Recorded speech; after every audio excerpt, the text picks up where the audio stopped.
Trance X 29er. It's a Trance 29 you know and love, but it's been to the gym. It's buffed up now. It's got 150mm fork out the front, 135mm out the back. It's more suited to aggressive riding on rough terrain. It's a whole lot of fun. Let's check it out.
There weren't any issues climbing the Trance X 29er.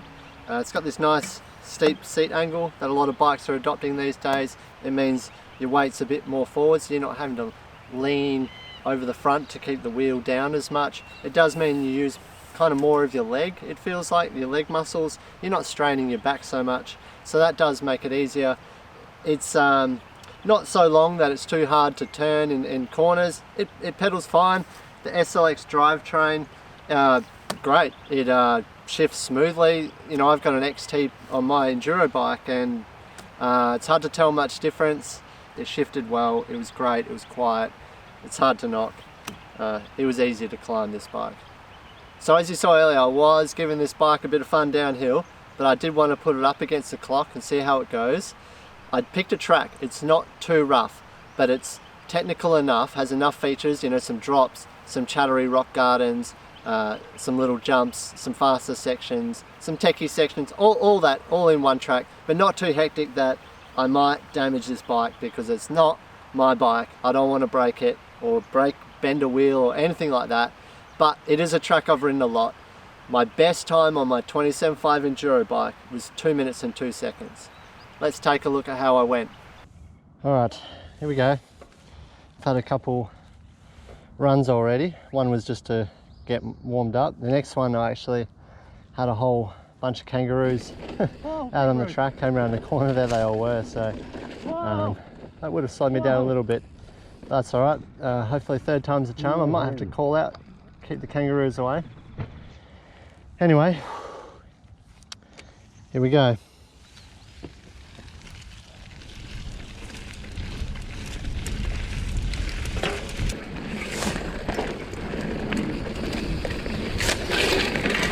Quite thick through there.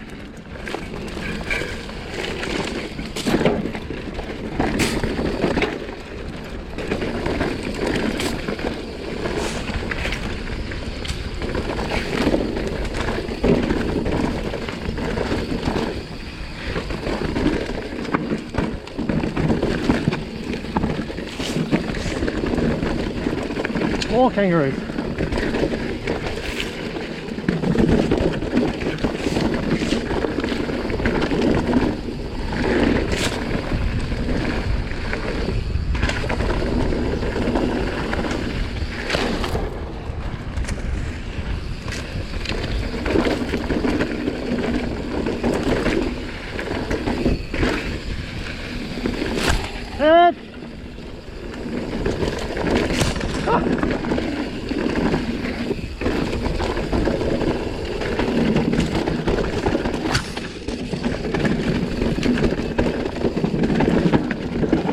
Oh, bad one.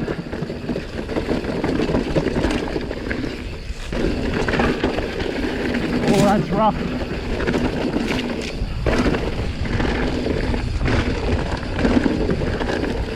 Oh.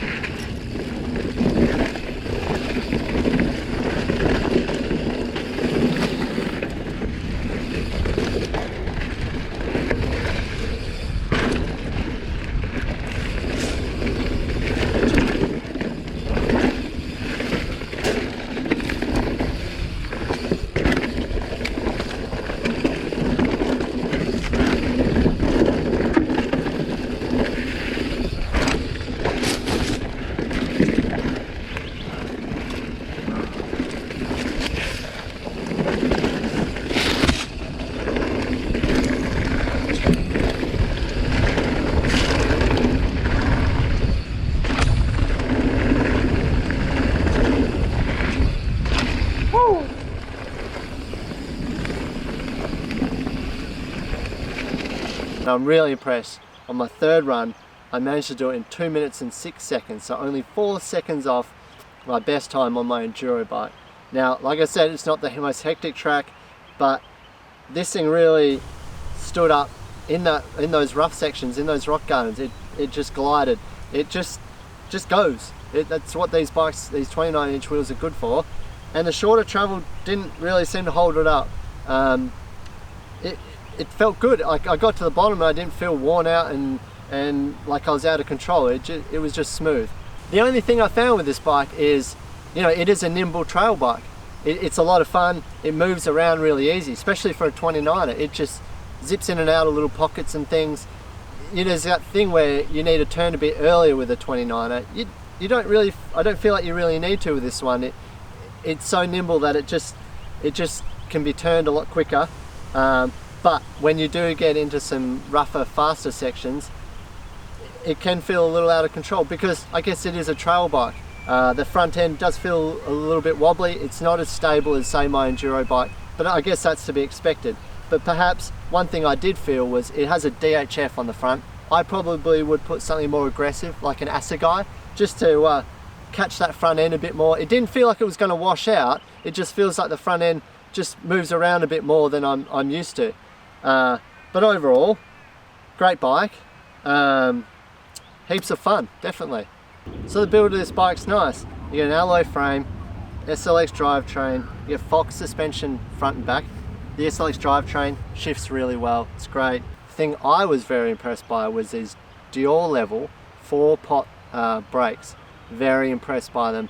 They grab really well. I was a bit nervous about them, but they definitely did the job. Now the one thing I haven't done is adjusted the flip chip. I'm not going to do that. I'm just going to leave it in the low setting. If you put in the high setting, it makes the head angle a little steeper, the seat angle a little steeper. I have just no really interest in doing that. I guess if I rode more pedally, smoother trails, I might do that, but I do prefer a little bit of a slacker head angle. I think a lot of people would agree, so I'm just leaving it at that. That's how I'm testing it, and that's how I'm riding it. So, but it is great that they have that option to be able to do that. Really cool feature to adjust it to suit your trails wherever you are. So, great stuff. Would I recommend this bike? Of course I would, because I guess with the Trance 29, people might have thought, oh, it doesn't have enough travel. Well, now it does. So if you're thinking, oh, I don't want a Rain 29 or a 27.5, I don't want that much travel or that big a bike. Well, now you don't have to. You've got that bike that's in between with the 29-inch wheels that you want. It's a great trail bike. It's hard to knock. It's good value, as you expect from Giant. They've done a really good job with this one. It's heaps of fun. Definitely worth checking out.